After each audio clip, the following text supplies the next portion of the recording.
Good evening, everyone. So here is our next topic, which is migration. And migration has always been one of the one of the forefront topics for the Indian political economic system. We need to understand in this presentation what do you exactly mean by migration, how does it happen, what are the basic reasons behind this kind of migration to take place?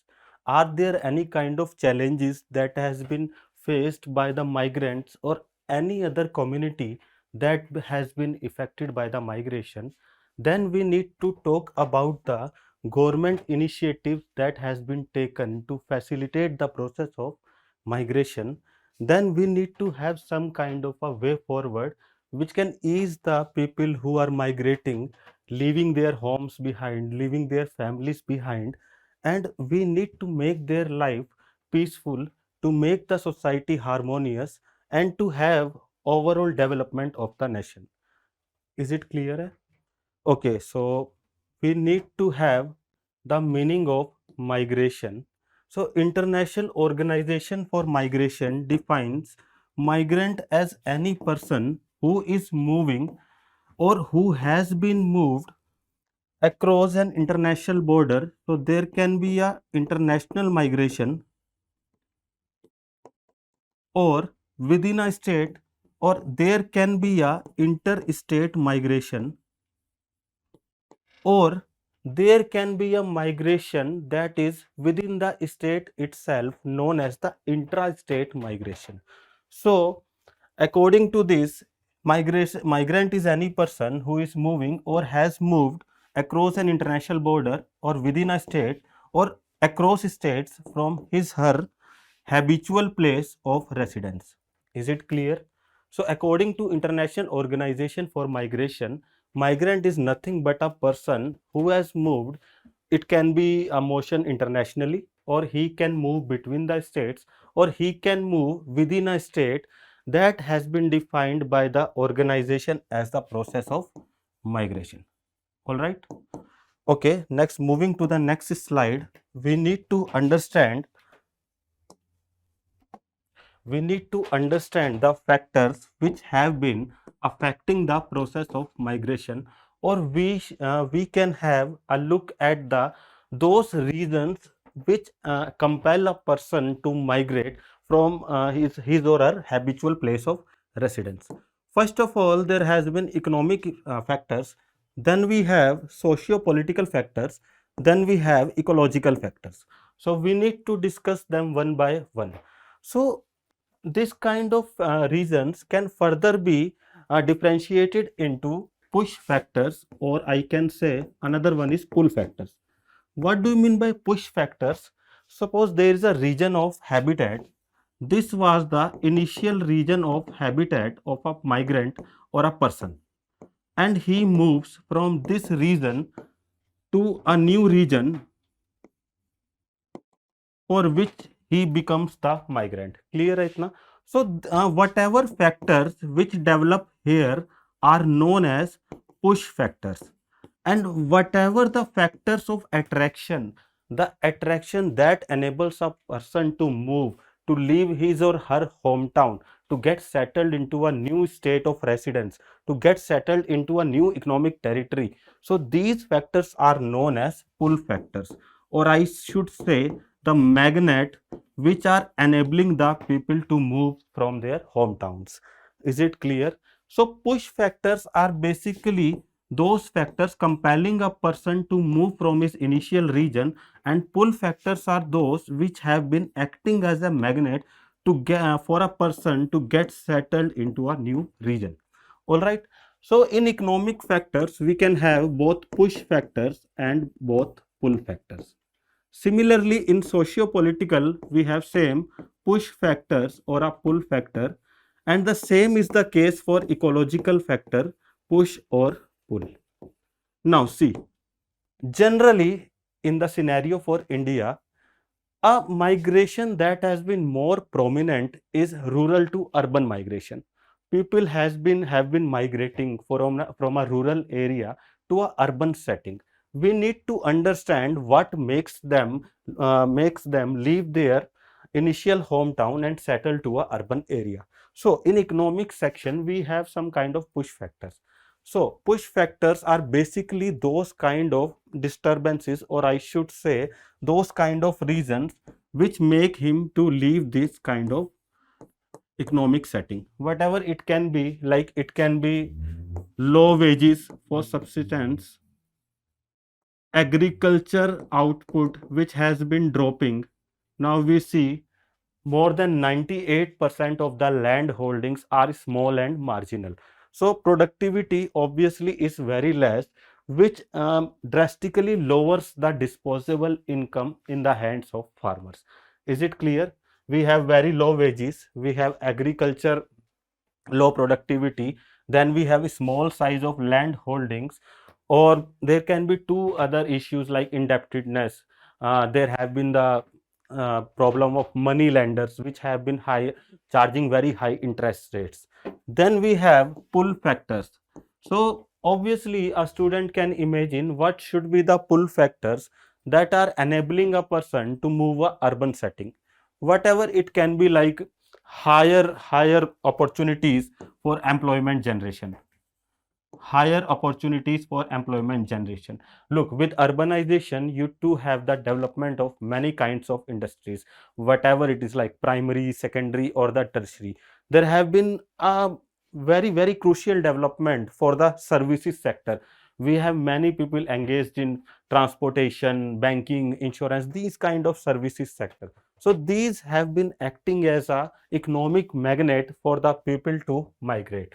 We have many kinds of opportunities, like there have been daily wages, even a migrant person opening a tea stall or a dhaba at any urban setting. So these are nothing but the availability of economic opportunities in an urban setting. Is it clear? Now we have second reason, which is socio-political factors, and this has been one of the most prominent reasons making a person to migrate from his or her initial locality. Let us discuss first of all the push factors concerning socio-political backdrop. So look, in a village people have been going by the traits of their initial social setting. Like there have been instances of caste discrimination, there has been instances of religious discrimination, bonded labor has been prominent in these kind of settings. So these are nothing but the issue of push factors for a socio-political backdrop. Okay, now considering the pull factors when it comes to socio-political factors, we have like a greater infrastructure providing people with the opportunities of better educational development. We have opportunities of better healthcare settings. The children of the migrants get better opportunities to learn the facets of a new industrial revolution. So what we can say here is better healthcare, better healthcare, better educational facilities, or we can say there are also better recreational facilities. Now look, after working for a like period of 5 to 6 days, definitely a person needs rest, and during these periods of rest, family has to be involved. So basically there have been many recreational facilities, like the provision for parks available in localities, the provision of cinema theaters which have been in the urban settings. So these kind of opportunities are not available in the rural areas. Is it clear? So third point is ecological factors. So there can also be push factor concerning this, and also can be pull factors. So in push factors we have like climate change. Agriculture productivity has been increasing day by day, and there has been more instances of crop failures. There has also been wildlife tampering with the crops that have been grown in these areas. So these are nothing but the ecological factors which are enabling them to move. Then we have pull factors. So in pull factors, we need to save the migrants from the vagaries of the nature. There is a better infrastructure available in urban areas which makes them feel safe at home. So these are nothing but the factors which make a person to move from one place to another. Is it clear? Okay, moving on to the next slide, we have the data concerning the process of migration. According to census 2011, number of internal migrants, it includes both interstate as well as intra-state in India, has been 45.36 crores, which is making up the 37% of the country's population. Is it clear? So approximately 46 crores of the people have been moving inside the country, and that is nothing but the 37% of the country's population. A significant amount of the population has been moving due to the factors which we have discussed in the previous slide. Is it clear? The annual net migrant flows amounted to 1% of the working age population. See, the total number of migrants was 37% of the total population, and the number of migrants have been 1% of the working age population. Demographic dividend it also includes the working age population, which is 15 to 60 years of age. So it is 1% of the net working age population of the country. Is it clear? Moving on to the next slide, we have a blank map of the country where we will draw the patterns patterns of the migration which have been happening inside the country. See, there have been some source states and there have been some destination states.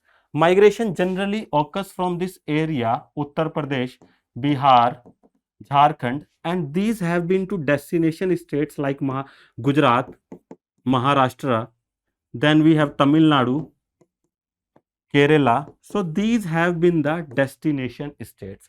Look, industrial clusters have been forming in these kind of destination states. Let me take a prominent example of a city named as Tirupur. Have you heard Tirupur? It is a city in Tamil Nadu which has been famous for the garment industry. Too many garment clusters have been operating in this city, and particularly people from Uttar Pradesh and Bihar have been migrating to this city, and I should say these states which are nothing but the destination states. Look, in mains, if a question of migration comes, then you need to draw this kind of diagram showing the migration patterns across the country. All right. Okay, next, moving on to the next slide. Then we have impact of migration. What are the impacts a migration process have been created on the lives of the people, on the lives of the society, and overall the destination state itself? Okay, now first of all we have economic impact. In economic impact, we have already discussed there is a possibility for higher wages, or we can say there is a possibility for higher income. Then we have diversified options available, where people have too many opportunities to earn their bread. They can be employed in any industry, they can be employed in any service sector organization, or whatever the options available in an urban setting. But this thing has been limited in rural areas. In rural areas, you have very less options to work. Like, you can be engaged in agriculture, you can be engaged in some kind of a primary activities, but the options that are available in secondary and tertiary activities in rural areas are very less. All right. Then we have a social impact. Social impact we have already discussed.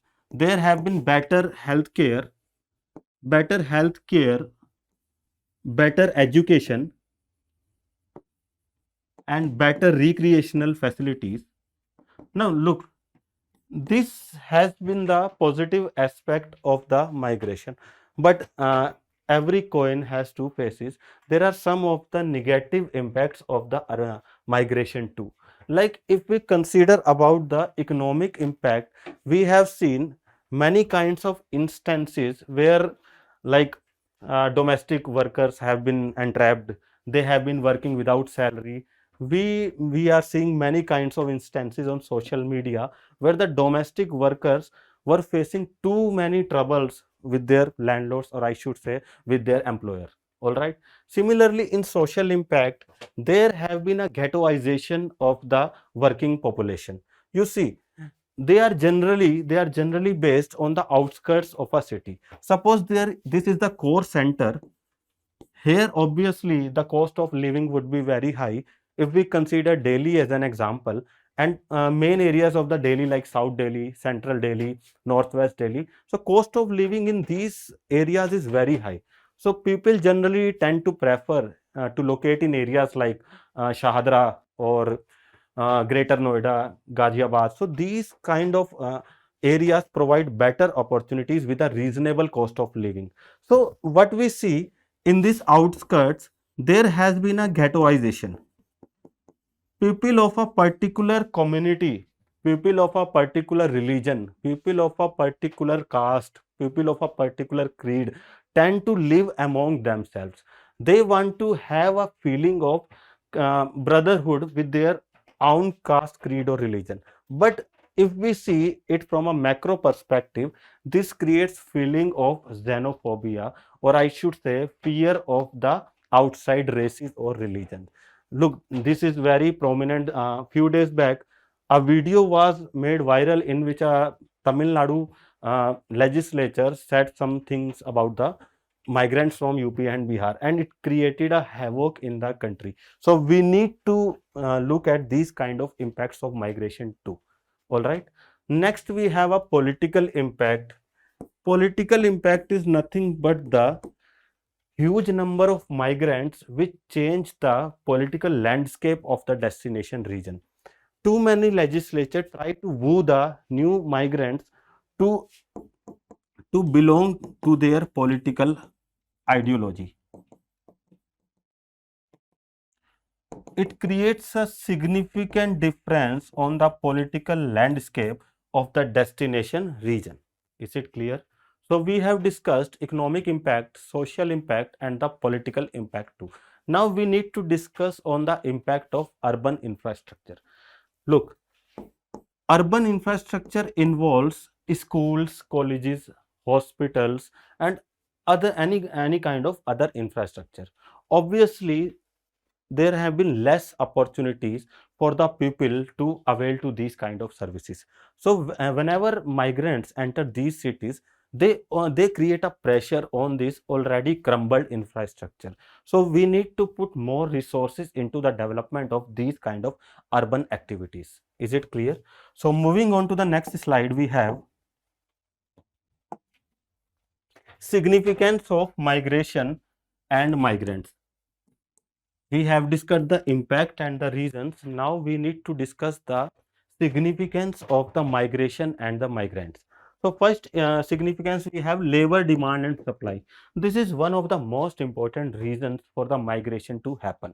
Look, we have some kind of areas where the number of persons with a particular skills would be very less.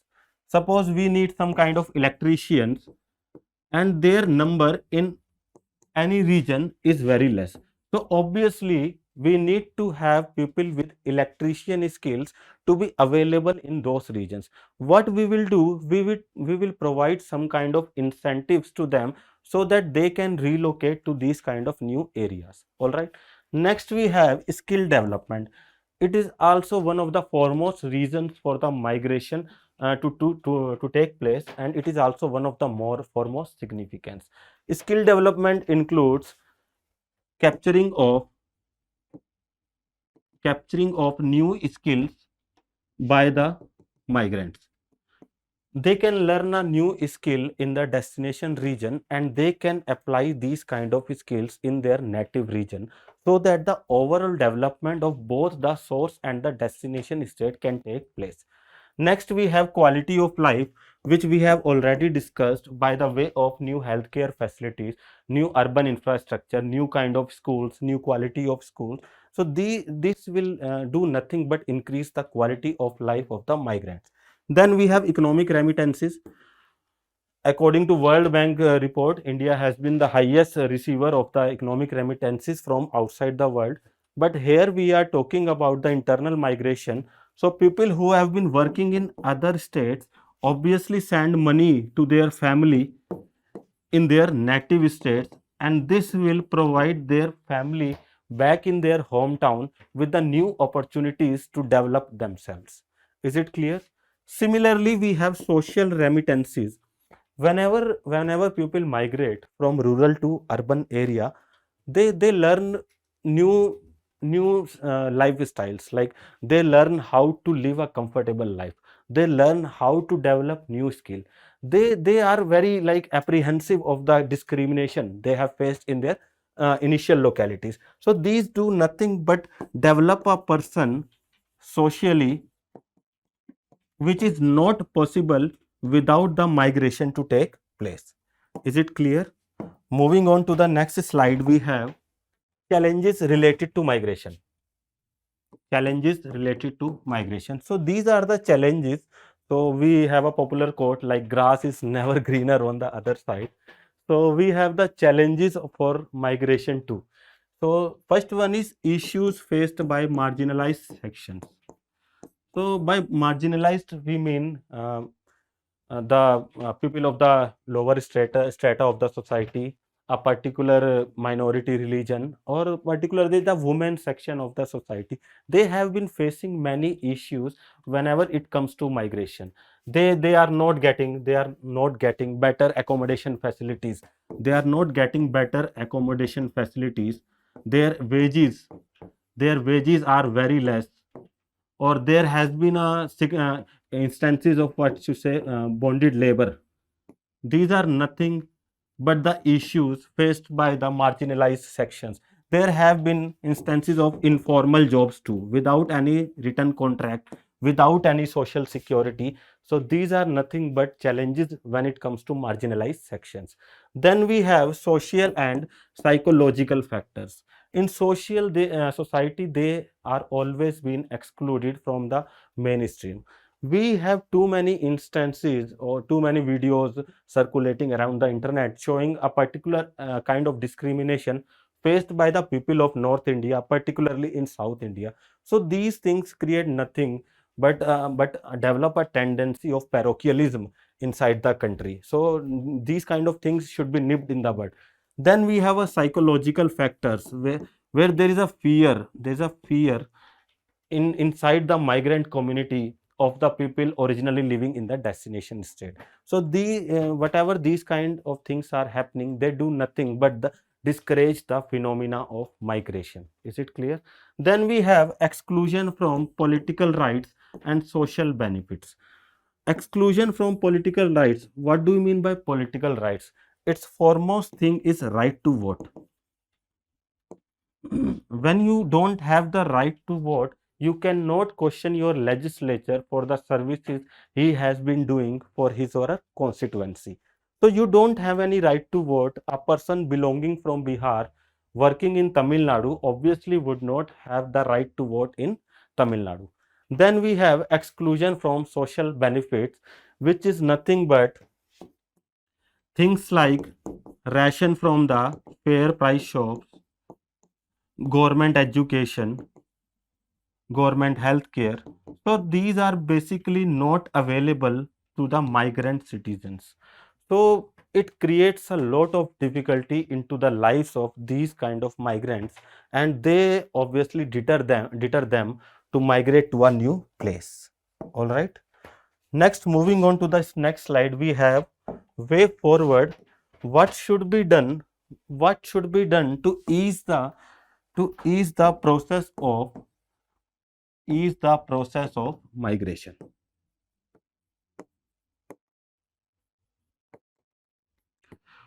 First of all, role of center. A central government or a union government can act as a facilitator which can enhance or ease the process of migration between the states. It can take into policy making various states which have been involved in the process of migration. The source state and the destination state both should be covered while formulating the policy. Then we have bringing migration policy in force. The Niti Ayog has developed draft policy on migration, and it should be implemented as soon as possible. Is it clear? Then we have recognition of migrants. Migrants should be given some sort of social security cards, which enable them to have the social benefits available to them in the destination country. Is it clear? Then we have the issues of women migrants, which needs to be addressed. A domestic workers bill should be brought into legislation which can provide them with a sense of security. Domestic workers act should be bring into force should be in force, which will enable them to work peacefully, to have a sense of security. Then India should also ratify the ILO's Convention on Domestic Workers. There is a convention by the International Labour Organization which talks about the safety of the migrant workers, and particularly women migrant workers, which talks about their safety. All right. So we have studied the entire topic of migration, which included their significance, their impact, the challenges the migrants have been facing, and the way forward, and the government initiatives that need to be taken. I hope this session was helpful for you, and the foremost thing is, try to write these kind of answers briefly and precisely as possible. So we have covered the entire topic. Thank you for bearing with us.